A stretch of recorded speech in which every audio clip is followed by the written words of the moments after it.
Mbero yo gukomeza ishusho nziza y'igihugu cacu n'umwumvikano hagati y'abasirikare n'abenegihugu, abasirikare bari kugarukana amahoro muri Somalia barahaye ibifungurwa n'amazi meza arenga amaritiro imiliyoni 2 abateshejwe izabo mu turere dutandukanye, bagira ko baravura abanyasomalia bashika 624.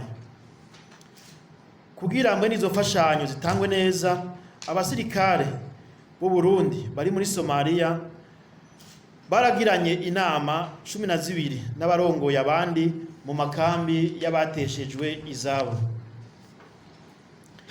Abari mu gihugu ca Centrafrique nabo barasubiyemwo ikiraro cari carasambutse, maze bituma ibarabara rihuza ibisagara vya Damara na Bangangorode bisubira gukora atankomanzi.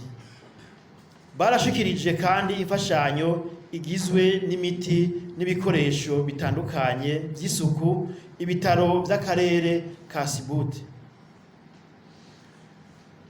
Baranashinze amatara angana 100 akoreshwa n'imishwarara y'izuba kugira borohereze abasanzwe baba aho nyene mu karere ka Sibuti, hasanzwe hari n'icicaro gikuru c'abasirikare b'u Burundi bari kugarukana amahoro mu gihugu ca Centrafrique. Abantu bamenyesha ko abagiye kugarukana amahoro n'umutekano no kurwanya imigwi y'iterabwoba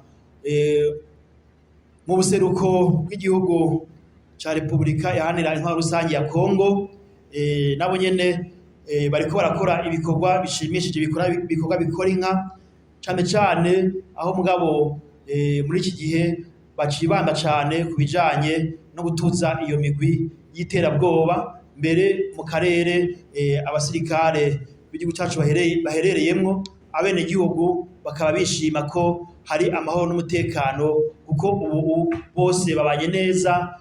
Ya migwi y'iterabwoba, ya migwi itwaje ibigwanisho nka yose mu karere ubundi buherereyemwo, ikaba yarasubije ibigwanisho hasi, bamwe baraja mu biganiro, abandi nabo bakaba baragwanijwe baratuzwa.